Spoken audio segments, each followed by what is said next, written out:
दोस्तों welcome to Rajasthan से research test series. Question number 1 geography के क्वेश्चन देखेंगे आज। माउंट टिटलिस ये कहाँ पर है? स्विट्जरलैंड, इटली, स्पेन, तंजानिया, इनको मिलान करना है। एपिनाइन पर्वत, पिरेनीज पर्वत और किलिमंजारो। देखिए इनको सही सम्मिलित करना है। चलिए आंसर देखते हैं। माउंट टिटलिस स्विट्जरलैंड, ये सही बात है। एपिनाइन ये इटली में है, ये भी सही बात है। पिरेनीज स्पेन में, ये स्पेन और फ्रांस के बीच में सीमा साझा करता है। पिरेनीज किलिमंजारो तंजानिया में है, ये भी सही बात है। ज्वालामुखी विस्फोट वगैरह होते रहते हैं तो इसकी व्याख्या देखते हैं। ये स्विट्जरलैंड के मध्य भाग में स्थित है। ये उरी आल्प्स, जो आल्प्स की पहाड़ियां हैं स्विट्जरलैंड में, का एक पर्वत है। और वाल्डेल और बर्न के कैप्टन कैंटन के बीच में सीमा पर स्थित है। ये मध्य में स्थित है। यह सेंट्रल स्विट्जरलैंड के सबसे ऊंचा पर्वत है। यह सेंट्रल स्विट्जरलैंड का सबसे ऊंचा पर्वत है और समुद्र तल से इसकी ऊंचाई 3238 मीटर है। माउंट टिटलिस और एंगेलबर्ग गांव के ऊपर स्थित है। यह ल्यूसर्न से लगभग 35 किलोमीटर दूर स्थित है। ये एपेनिन पर्वत के बारे में पूरी व्याख्या, कहाँ पर्वत स्थित है, कितना बड़ा है, कितनी इसकी ऊंचाई है।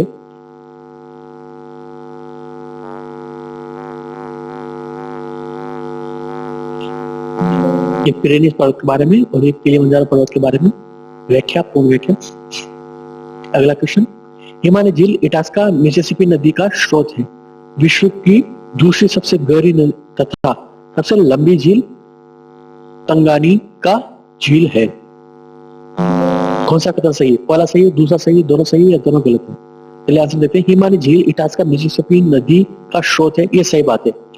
यह नॉर्थ अमेरिका में मिसिसिपी नदी का स्रोत है। विश्व की दूसरी सबसे गहरी तथा सबसे लंबी झील तंगानिका झील है, ये भी सही बात है। दोनों सही है। इसकी पूरी व्याख्या और इनके बारे में पढ़ेगा, स्क्रीन पर डाल दे रहा हूं। तंगानिका झील के बारे में। तंगानिका झील अफ्रीका महाद्वीप के एक अद्भुत प्राकृतिक देन है, सही बात है। ये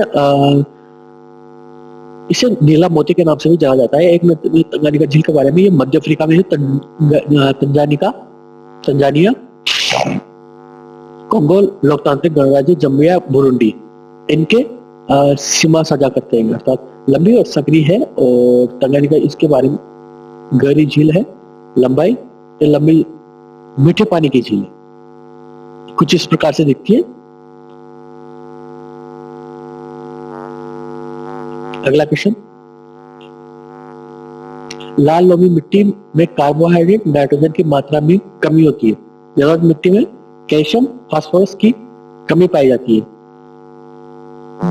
जलोढ़ मिट्टी जो कि जलीय भागों से जुड़कर मैदानी क्षेत्रों में आती है, उसे जलोढ़ मिट्टी कहा जाता है। काली और मध्यम मिट्टी जो कि पूर्वी दक्षिण राजस्थान में पाई जाती है। काली मिट्टी जैसे कोटा, बारा, झालावाड़, इन क्षेत्रों में पाई जाती है काली मिट्टी।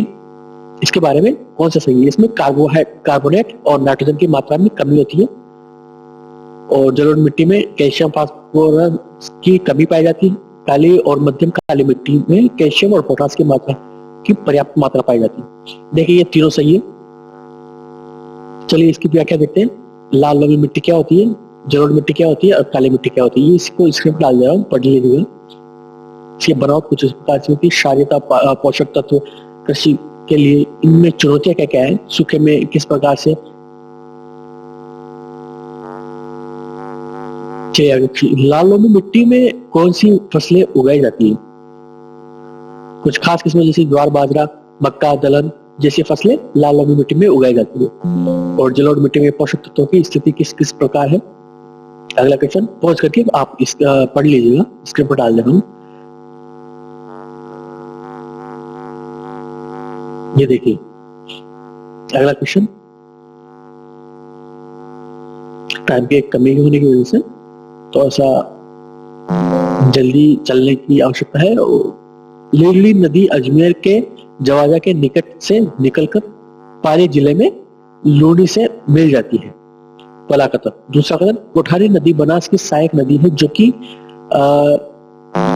90 किलोमीटर उदयपुर के उत्तर से निकलकर भीलवाड़ा में बनास में मिल जाती है। कौन सा सही है? पहला सही है, दूसरा सही है। देखिए, लीली नदी अजमेर के, चलिए आंसर देखते हैं। लीली नदी अजमेर के जवाजा के निकट से निकलकर पाली जिले में लूनी में मिल जाती है। इस कथन सही है।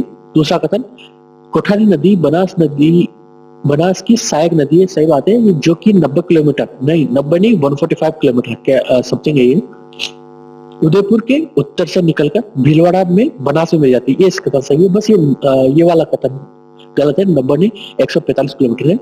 और इसकी व्याख्या कुछ इस प्रकार पॉज करके आप पढ़ लीजिएगा। अगला क्वेश्चन, कोठारी नदी के बारे में। अगला क्वेश्चन, उष्णकटिबंधीय कटीले वन शुष्क व अर्ध शुष्क प्रदेशों में पाए जाते हैं।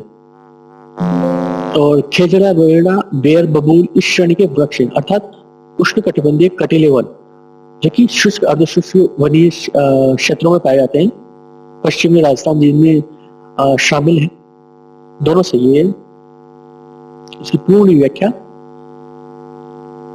स्क्रीन पर डाल दे रहा हूं, आप पॉज करके पढ़ लीजिएगा। और इसमें ये खेजड़ी का वृक्ष कुछ इस प्रकार का होता है, और रोएड़ा का जो फूल होता है और रोएड़ा का पेड़ जो होता है कुछ इस प्रकार का होता है। ये बेर का है, ये बड़े बेर वाला है, पौधा है। और छोटे बेर वाला जो कि झाड़ियां होती है उसमें कांटे होते हैं, शुष्क इलाकों में पाए जाते हैं। और ये बबूल का पेड़ है, इसकी फलियां कुछ इस प्रकार की होती है। ये कुछ आंवले जैसा दिखता है, आंवले का पेड़ होता है कुछ उस प्रकार का।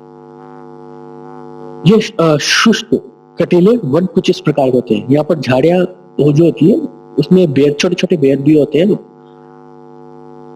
वाले पौधे भी पाए जाते हैं। अगला क्वेश्चन,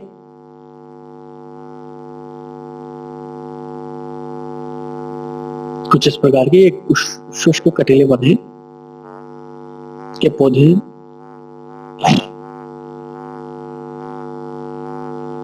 बंसी संरक्षित क्षेत्र, उसका स्थान कौन सा है? खेतड़ी, नागौर, झुंझुनू, सीकर, रोटू, डीड, मनसामाता।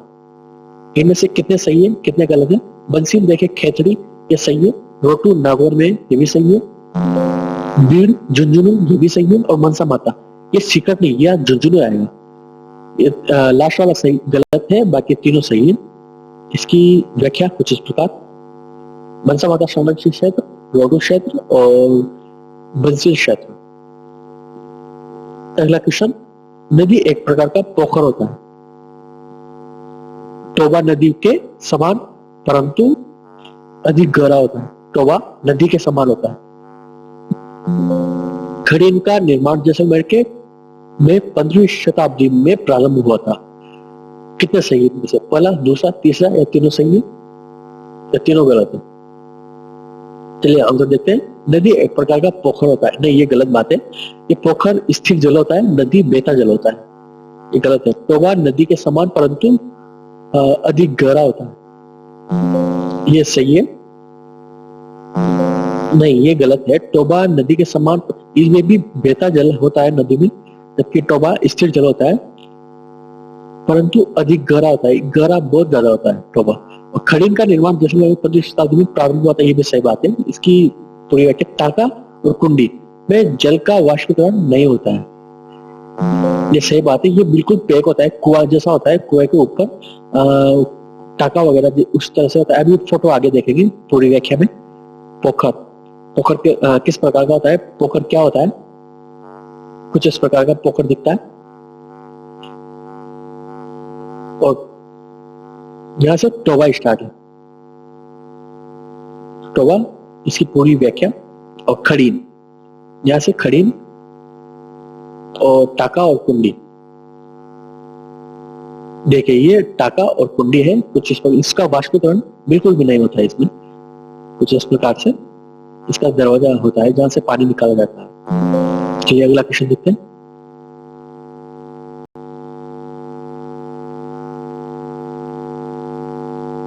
जीरा पाली, जीरा से संबंधित क्षेत्र राजस्थान में पाली, इसबगोल, सिरोही, धनिया, झालावाड़, सूरजमुखी, भरतपुर, काली मिर्च, नागौर, जजोगा, चूरू।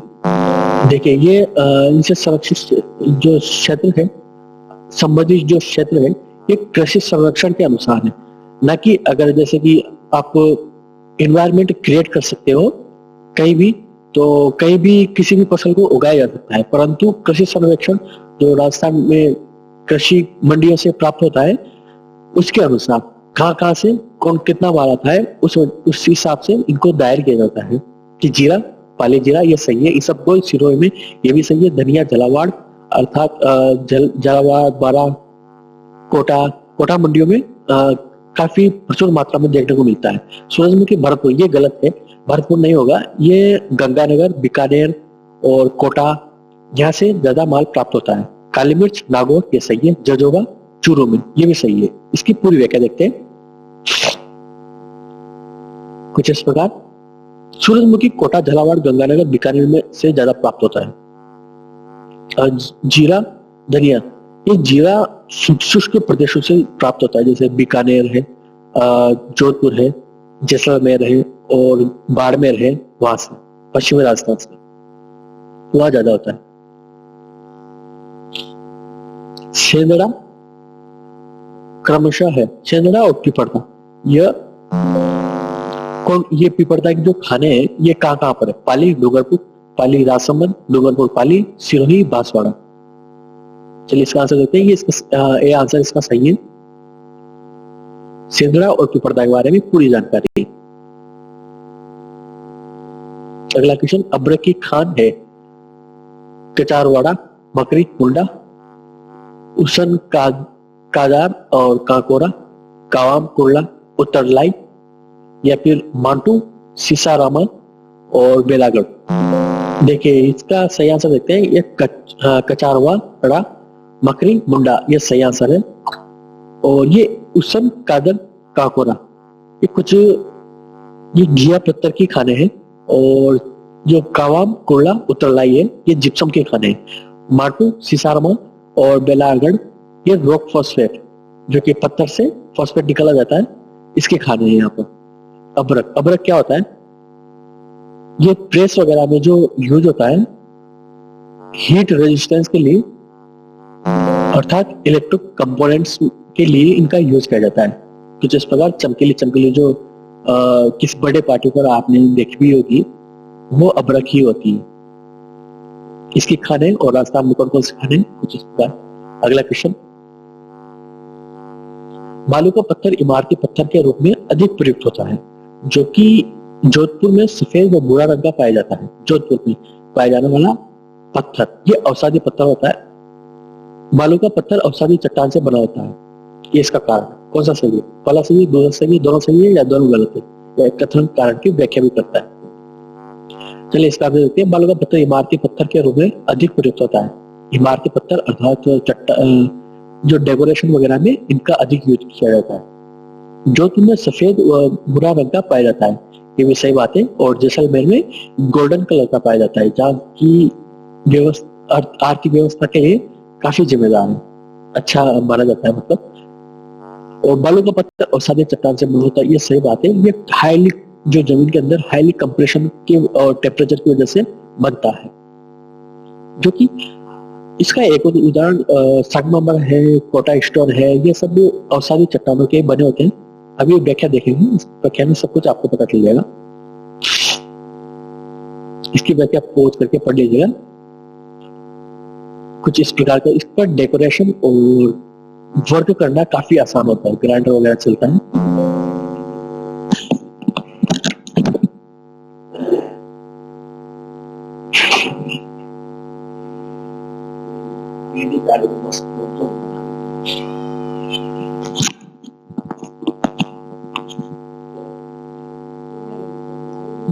Thank you.